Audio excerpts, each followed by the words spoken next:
Hello বন্ধুরা, দেখো আমি ছোটোবেলা আমার ছেলে মেয়ে যখন ছোট ছিল তখন আমি মানে ঘরে সবসময় সব রকমের সবজি থাকতো না কোনো সময়, তো আমি ওদেরকে একটু হলুদ দিয়ে একটু আলু পেঁয়াজ ভাজা মানে দেখাবো কীভাবে বানাই, একটা চাউমিন বানিয়ে দিতাম খুব শর্টকাটে।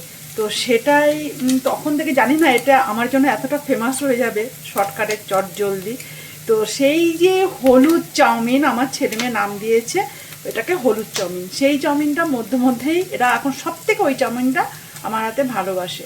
তো ওই চাউমিনটাই আজকে তোমাদের সাথে শেয়ার করব, যে হলুদ চাউমিন কিভাবে বানাই। খুব তাড়াতাড়ি হয়ে যায়, ঝটপট, এবং বাচ্চারা খুব খেতে ভালোবাসে। তোমরাও একবার বানিয়ে দেখো, ঠিক আছে? দেখো আমি ডিমটাকে ভুজিয়া করে নিলাম। হ্যাঁ, এবার ডিমটাকে ভুজিয়া করে নিলাম, এটা কিছুই না। আর অপরদিকে চাউমিনটাকে আমি সেদ্ধ করে রেখেছি, আর সেদ্ধ করার পরে না একটু কাঁচা জল দিয়ে দেবে, তাহলে ঝরঝরে হবে। এই যে চাউমিনটাকে সেদ্ধ করে রেখেছি, আর এইদিকে নিয়েছি এই যে আলু আর পেঁয়াজ একসাথে কেটে। ব্যাস, এবার দেখতে থাকো আমি কীভাবে বানাই। তো ডিমটা তো অলরেডি হয়েই গেছে, এটা আমি তুলে নিই। তো চলো, আর এটা না একটু সর্ষার তেলে বানাবে। আমরা তো সাধারণত চাউমিনটা সাদা তেলে বানাই, আর এই হলুদ চাউমিনটা একটু সর্ষার তেলে বানাবে, দেখবে এটার মানে টেস্ট একদম অন্য রকমের হবে।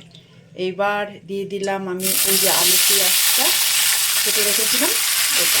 এবার এটাকে একটু ভাজা ভাজা করবে। চলো আমি যতক্ষণ কাঁচা লঙ্কাটা একটু কেটে নিই, বুঝতেই পারছো তো আমি এক হাতে বানাই ভিডিও। কাঁচা লঙ্কাটা কেটে নিই।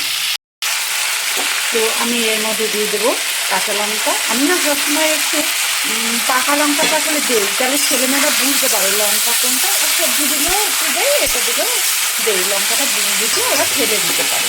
তো চলো, এটা সব থেকে যার জন্য এটা এত ফেমাস, তার জন্য হচ্ছে এটা হলুদ। এই হলুদটা আমি দিলাম। এবারে অল্প একটু নুন দেবো, মানে সেটা এই আলু পেঁয়াজের জন্য, পরে আবার বাকি নুনটা দেবো।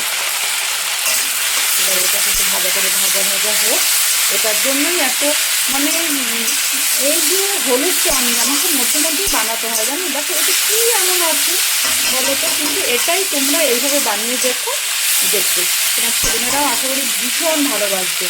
আমার এই আমি যে ভিডিওগুলো দিই তোমাদেরকে না, খুব সামান্য সাধারণ তোমরা, আমি এত বিশাল কিছুভাবে বানাই না, কিন্তু তোমার ঘরোয়া মতন আমি সব কিছু বানাবার চেষ্টা করি, এবং আমার ছেলেমেয়েকেও সেইভাবেই দিই। তো চলো এটা ভাজা হতে থাকে। আর একটা জিনিস বাকি রইলে এটার মধ্যে দেবে একটু হালকা চিনি। তোমরা ভাবছো আমি সব কিছু চিনি খাই না, তোমরা একটু একটু করে চিনি দিয়ে দেখবে। দেখো এটা কিন্তু তেলও বেশি নেই, ঠিক আছে?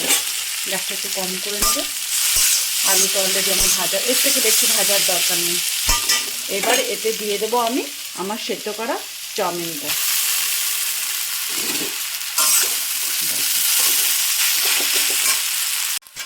তো আমার এই যে চাউমিনটা দিয়ে দেখো, আমার যদি মাঝে মাঝে একটু কোনো কিছু একটু মানে কিছু স্কিপ করে যায়, তোমরা কিছু মাইন্ড করো না বন্ধুরা। আমি এক হাতে ভিডিও বানাইছি, আমাকে হেল্প করার কেউ নেই, আমি এক হাতে ভিডিও বানাই। জানি না তোমাদেরকে, আশা করি তোমরা সব বুঝতে পারো আমার পুরো রান্নাটা। তো এই যে আমার হলুদ চাউমিন, এটাই হচ্ছে হলুদ চাউমিন। এই যে হলুদ কালার হয়েছে, আর একটু কিন্তু কিছু দেখো লঙ্কাগুলো দেখতে পাচ্ছ, লঙ্কাগুলো কীভাবে তাকিয়ে রয়েছে, অনায়াসে বেছে ওরা ফেলতে পারবে। তো ওই জন্যই লাল, বাচ্চাদের জন্য দিলে একটু লাল লঙ্কা দেখে দিও, ঠিক আছে?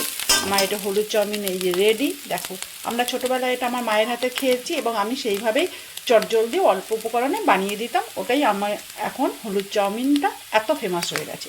তোমরাও বানিয়ে দেখো, তোমরা মায়েরাও ফেমাস হয়ে যাবে। চলো এবার আমি বেড়ে নিই। দেখো বন্ধুরা, আমার হলুদ চাউমিন রেডি। বলো, তোমরা ভাববে হলুদের ঘন ঘাটা, কিন্তু না, একটুকু হলুদের গন্ধ লাগবে না। এইভাবে বানিয়ে দেখো, ওরা খুব ভালো খাবে, ছেলেমেয়েরা বাচ্চারা খুব ভালো খাবে। দেখো আমার হলুদ চাউমিন রেডি। তো চলো আমার ছেলেকে এবারে দেই হলুদ চাউমিনটা। ও তো অপেক্ষা করে বসে আছে, জানো, কখন হলুদ চাউমিনটা হবে মায়ের, আর কখন ও খাবে। তো চলো, টাটা। তোমরাও বানিয়ে দেখো। আজকের মতন এখানেই রাখলাম। সকলে ভালো থেকো, সুস্থ থেকো।